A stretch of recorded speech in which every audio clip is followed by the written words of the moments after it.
वाढत्या लोकल अपघाताच्या निषेधार्थ ठाण्यामध्ये मनसेने धडक मोर्चा काढलेला आहे। लोकल अपघातानंतर मनसे आक्रमक झालेली आहे। मनसेचा हा धडक मोर्चा आपल्याला बघायला मिळतोय। आमचे प्रतिनिधी अजित मांढरे आपल्या सोबत आहेत। अजित, मनसेने मोर्चा काढलेला आहे।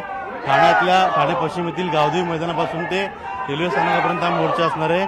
तिथे जे डीसीएम असतील रेल्वेचे त्यांना निवेदन दिलं जाणार आहे। ज्या पद्धतीनं मध्य रेल्वेचं सगळ्यात गर्दीचं ठिकाण ठाणे आहे, मुंब्रा आहे, कळवा आहे, तिथं वारंवार ज्या घटना घडतात, लोकांनी जीव जात आहेत, यामध्ये रेल्वे प्रशासनाने वेळीत लक्ष घातलं असतं तर कालची घटना घडली नसती, असा आरोप करत निषेध करत रेल्वे प्रशासनाचा जाहीर निषेध म्हणून मनसेने मोर्चा काढलाय।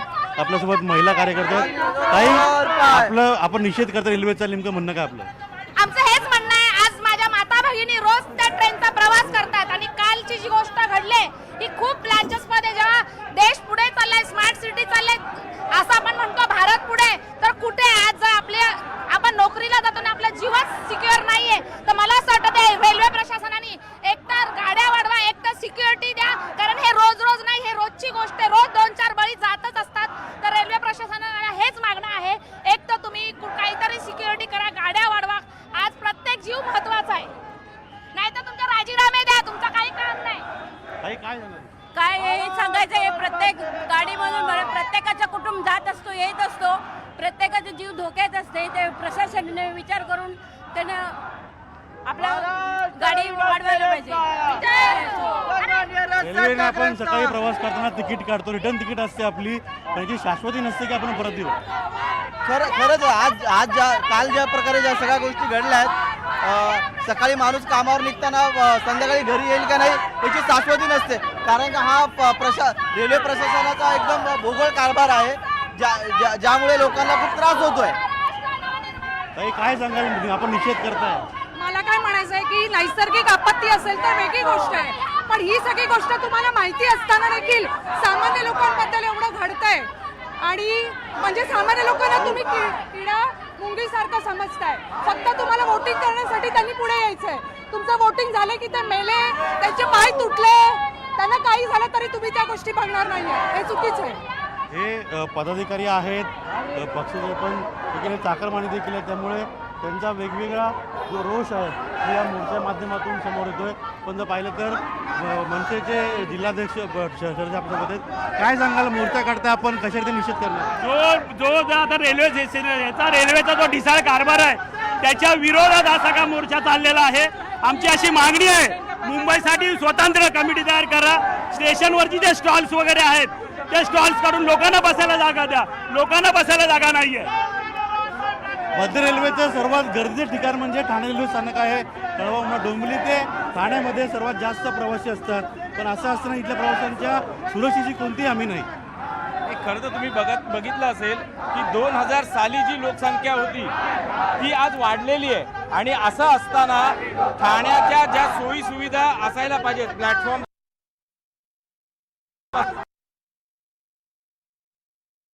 साठी काही दिसत नाहीये, आणि मला असं वाटतं त्यामुळे या सगळ्या घटना घडत आहेत। वाटतं रेल्वेला सांगून निवेदन देऊन काय होईल? अजितजी, या देशामध्ये एका वेगनमध्ये किती लोक प्रवास करायची, किती ढोरं न्यायची, गुरं न्यायची, पेट्रोल न्यायचं, डिझेल न्यायचं, ह्याचं एक GR आहे। पण मुंबईच्या लोकांना एका ट्रेनमध्ये किती लोक न्यायची याचा GR नाहीये। हे अशी हालत आहे देशाची। आपण अविनाश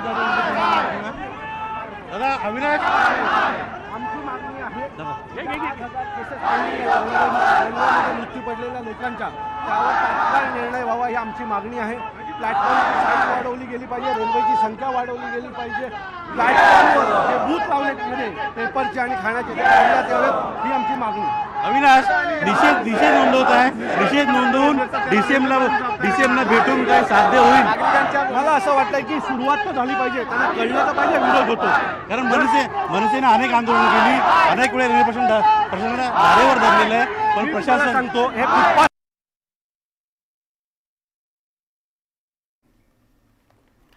अजित मांढरे आमचे प्रतिनिधी मनसे पदाधिकारी अविनाश यांच्याशी बोलत होते। मनसेनं हा धडक मोर्चा रेल्वे प्रशासनाविरोधात काढलेला आहे. त्यामध्ये अनेक नागरिकही केसेस पेंडिंग आहेत, त्याच्या बाबतीत तात्काळ निर्णय व्हावा. जी लोक या रेल्वे ॲक्सिडेंटमध्ये गेली आहेत त्यांच्या कुटुंबांना मदत मिळावी, या सर्व मागण्या घेऊन आम्ही आज चालू आहे. स्टेशन वाढवलं पाहिजे, रेल्वेची संख्या वाढवली पाहिजे, या गोष्टी आहेतच. तर आत्ता ज्या महत्त्वाच्या गोष्टी आहेत त्याच्यावर आज आम्ही मागण्या करणार आहोत. 4 मार्ग आहेत रेल्वेचे, ट्रान्स हार्बर असेल, सेंट्रल, वेस्टर्न, या सगळ्यांचा मिळून एक रेल्वे बोर्ड तयार व्हावा. माझा प्रश्न असा आहे की ठाणे, कल्याण, डोंबिवली हा जो भाग आहे सर्वात जास्त प्रवासी संख्या असलेला भाग रेल्वेने डिक्लेअर केलेला आहे, पण तितक्या सुविधा मिळत आहेत का? बिलकुल मिळत नाहीत. अहो, प्लॅटफॉर्मला जर छेड नसेल तर काय बाकी काय राहिलं? सगळे बाथरूम बंद आहेत. आज जाऊन बघा तुम्ही, आता आलात माझ्यावर, सगळे 10 बाथरूम आहेत ठाणा रेल्वे स्टेशनला, सगळेच्या सगळे बंद आहेत. सुविधाच्या फक्त पैसे वसूल केले जातात मुंबईकरांचे, त्या मुंबईकरांना त्याची सुविधा मिळत नाही. तिकीट काढतो प्रवास करताना, रिटर्न आपले तिकीट असते रिटर्न, पण जाताना जाऊ, येताना येऊ, सुखरूप येऊ का याची त्याची खात्रीच नाही आहे. आणि अनेक वर्षापासून हे सगळं चालू आहे. गर्दीचं एकमेव कारण हे होते अविनाश जाधव, आणि त्यांनी ज्या पद्धतीने हा मनसे संपूर्ण मोर्चा मागे हातामध्ये घेतलेले हे रेल्वेचे तिकीट आहे का, नरकाचे कन्फर्म तिकीट, अशा प्रकारे हातामध्ये बोर्ड फलक घेतले, फलक घेऊन ही सर्व जे मनसैनिक आहेत ते आता ठाणे रेल्वे स्थानकाबाहेर पोहोचलेले आहेत. ठाणे रेल्वे स्थानकाबाहेर इथं आता काल जे रेल्वेच्या या सगळ्या घटनेमध्ये ज्यांचा मृत्यू झाला त्यांना श्रद्धांजली वाहिली जाणार आहे. आणि श्रद्धांजली वाहून मनसेचं एक शिष्टमंडळ जे आहे ते DCM यांना भेटायला जाणार आहे. हा सगळा मोर्चा तुम्ही पहा.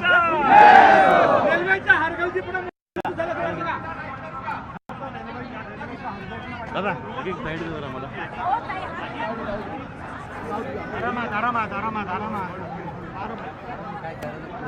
बॅरिकेड लावला. गावदेवी मैदान ते ठाणे स्टेशनपर्यंत हा मोर्चा निघालेला आहे. मनसे आक्रमक झालेली आहे. रेल्वे प्रशासनाचा निषेध करण्यात आलाय. हा धडक मोर्चा कालच्या अपघाताच्या पार्श्वभूमीवर काढण्यात आलेला आहे. आमचे प्रतिनिधी अजित मांढरे या मोर्चाबरोबर आपल्याला माहिती देताना दिसत आहेत. रेल्वे प्रशासनाविरोधात मनसे आक्रमक झाली आणि आज रस्त्यावर उतरलेली. गावदेवी मैदान ते ठाणे स्टेशनपर्यंत हा मोर्चा काढला गेलाय. काही मुलांनी स्वतःहूनच साधारणपणे 3 महिन्यापूर्वीच दिव्या ते मुंब्राच्या दरम्यान अशी घटना घडू शकते अशी भीती व्यक्त केलेली होती. त्यासाठी काय उपाययोजना करता येतील याकरता पाठपुरावा केला होता. त्यातल्याच काहींचा कालच्या रेल्वे अपघातामध्ये पाय त्यांना गमवावे लागलेले आहेत. याची वाच्यता काल अविनाश जाधव यांनी केलेली होती. ते स्वतः छत्रपती शिवाजी महाराज कळवा रुग्णालयामध्ये उपस्थित होते. तिथे काय जखमींना सुविधा उपलब्ध करून देता येतील याची तयारी करत होते, याचा प्रयत्न करत होते. आणि अशाच वेळेला रेल्वे प्रशासनाचा निषेध करत आज धडक मोर्चा निघतोय. मनसेनेच हा धडक मोर्चा ठाण्यामध्ये काढलेला आहे. रेल्वे प्रशासनाचा जाहीर निषेध असं बॅनरवर लिहिण्यात आलंय. आणि मनसे पदाधिकाऱ्यांबरोबरच स्थानिक नागरिक जे रोज रेल्वेने प्रवास करतात ते सुद्धा या मोर्चात सहभागी झालेले आहेत. गावदेवी मैदानापासून ठाणे स्टेशनपर्यंत हा मोर्चा निघालाय. रेल्वेचे अनेक प्रश्न प्रलंबित आहेत. रेल्वेशी निगडीत असलेले अनेक प्रश्न प्रलंबित आहेत. काही घटना घडून गेल्यानंतर म्हणजे खरं तर 12 प्रवासी खाली पडले, त्यातल्या 4 जणांचा मृत्यू झाला. 2 सिरियस आहेत आणि बाकीचे उपचार घेत आहेत रुग्णालयामध्ये, पण प्रकृती स्थिर आहे. अशी परिस्थिती एकाच दिवशी उद्भवली, पण दर दिवशी कोणी ना कोणी रेल्वेमधून खाली पडून किंवा रेल्वेवरून प्लॅटफॉर्मवर पडून मरतं आहे. त्याच्या जीवाची जबाबदारी कुणाची असा प्रश्न सामान्य नागरिक विचारतो. घटना घडून गेल्यानंतर पावलं उचलण्यात काहीही अर्थ नाही. रेल्वे प्रशासनाने काही गोष्टी तात्काळ केल्या पाहिजेत अशी मागणी नागरिकांकडून होती. ही 2 दृश्य एका वेळेला आपण बघतो आहोत. एका बाजूला पुण्यातली दृश्य आहेत, बालगंधर्व परिसरातली. राष्ट्रवादी काँग्रेसचा वर्धापन दिन आहे. झेंडावंदन करण्यात आलं। शरद पवार तिथे काही वेळापूर्वीच दाखल झालेले होते आणि त्यांनी झेंडावंदन केलं। एका बाजूला जयंत पाटील, दुसरीकडे सुनील तटकरे आपल्याला दिसत आहेत। हा एक कार्यक्रम जो पुण्यामध्ये बालगंधर्व इथं सुरू आहे आणि दुसरा मनसेचा धडक मोर्चा ठाण्यामध्ये काढला जातोय। रेल्वे प्रशासनाचा निषेध केला जातोय। ही दोन दृश्य एका वेळेला आपण बघताय, एका बाजूला ठाण्यातली आणि दुसऱ्या बाजूला पुण्यामधली। राष्ट्रवादी काँग्रेसचे दोन पक्ष झालेले आहेत, दोन गट झालेले आहेत, त्यामुळे 26वा हा वर्धापन दिन दोन वेगवेगळ्या ठिकाणी साजरा केला जातोय, दोन वेगवेगळ्या पक्षांकडून। एक आहे शरदचंद्र पवार पक्ष, ज्यांचा बालगंधर्व रंगमंदिरात मेळावा होणार आहे। आता कार्यालयाच्या समोर झेंडावंदन केलं जात आहे आणि मग बालगंधर्व रंगमंदिरात मेळावा होणार आहे अशी माहिती मिळते। आणि दुसरा जो आहे तो मनसेचा धडक मोर्चा आहे। मनसेचा धडक मोर्चा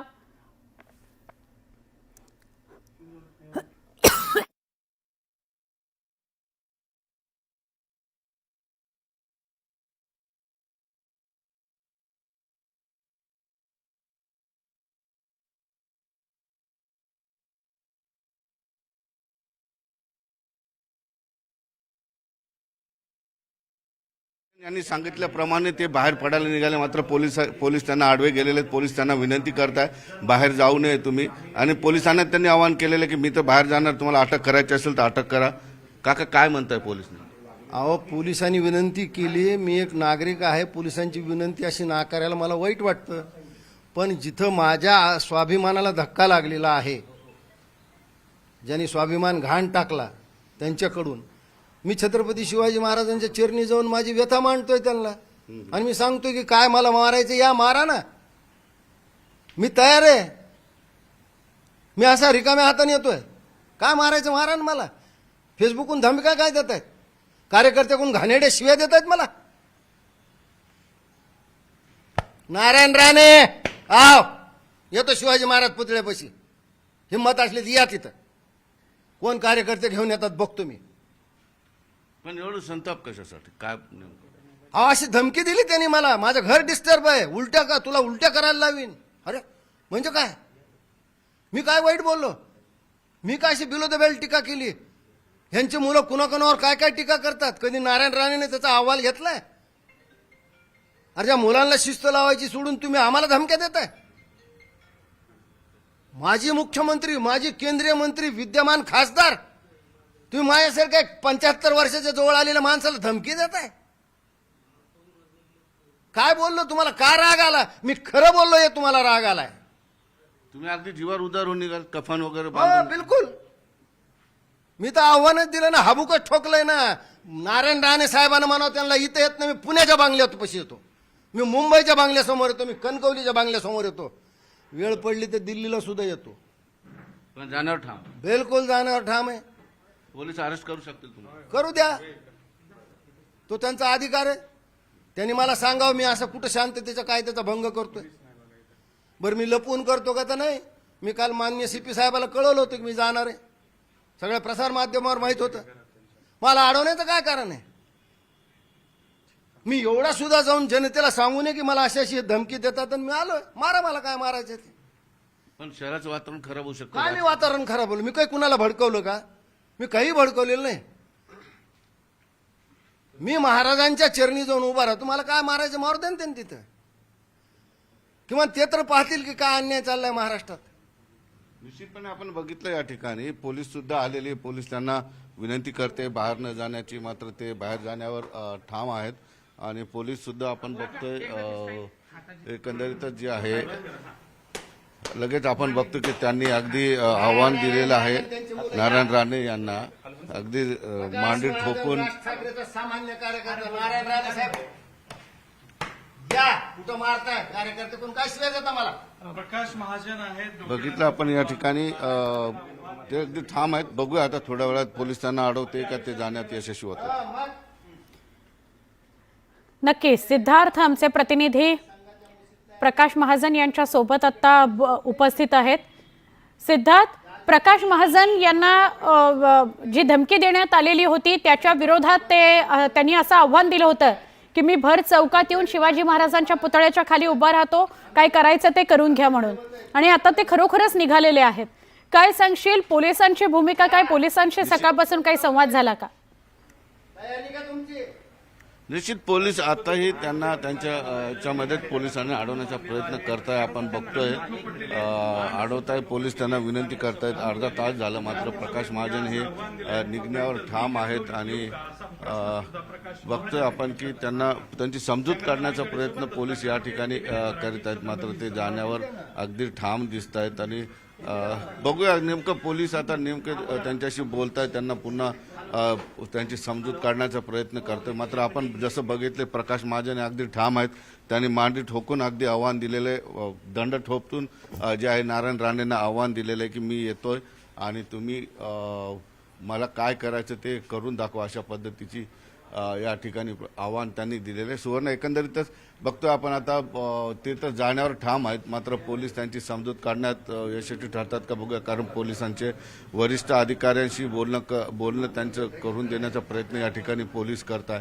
मात्र नारायण राणेंनी जे काही त्यांना धमकी दिलेली उलट्या करायला लावेन त्यावर वर्षीपासून 2 वर्धापन दिन होते. कार्यकर्ता म्हणून वाईट वाटतं, 2 वेगवेगळे वर्धापन दिन होते. कार्यकर्त्यांना वाईट वाटणं कारण अनेक कार्यकर्त्यांनी वर्षानुवर्ष गेली जवळपास 24 वर्ष एकत्र काम केलेलं आहे आणि त्यामध्ये जसं मगाशी ताई म्हणाल्या त्या पद्धतीनं अनेकांचं योगदान पक्षाच्या संपूर्ण या उभारणीमध्ये आहे आणि त्यामध्येच हे 2 वेगळे वर्धापन दिन साजरे म्हणून कदाचित कार्यकर्त्यांच्या मनात त्या भावना असू शकतात. अमोलजी 10 जून आहे, गेल्या अनेक दिवसांपासून ना 10 जून ही तारीख चर्चेत होती. 10 जूनला वेगळ्या नवीन काहीतरी बघायला मिळालं असं तुमच्या आणि त्यांच्या दोन्ही नेत्यांनी सांगितलं. काय बघायला मिळणार आहे का दुपारच्या नंतर? मला वाटत नाही आमच्याकडून कोणी असं अधिकृत विधान केलेलं माझ्या तरी ऐकिवात नाही. याविषयी मला तरी काही कल्पना नाही. आदरणीय सुप्रियाताई आणि आदरणीय पवार साहेब जे सांगतील ते धोरण आणि बांधतील ते धोरण. पण कार्यकर्त्यांच्या इच्छा आहेत दोन्ही राष्ट्रवादीने एकत्र यावं. दादाने तुम्ही ऐकलं असेल, अनेक जण म्हणतात, साहेब देखील बोलताना म्हणाले होते की आता सगळे निर्णय सुप्रिया घेते, मी लांब असतो. त्यामुळे आता ताई काय भूमिका स्पष्ट करतायत हे पाहणं औत्सुक्याचं ठरेल. पण तुम्हा पत्रकार बांधवांच्या प्रश्नातून तुमची इच्छा मात्र समोर आहे. पण तुमची काय इच्छा? तुमची इच्छा काय? आदरणीय पवार साहेब सांगतील ते धोरण, बांधतील ते तोरण. अमोल कोल्हे आपल्यासोबत होते. खरं तर जो वर्धापन दिन साजरा होतोय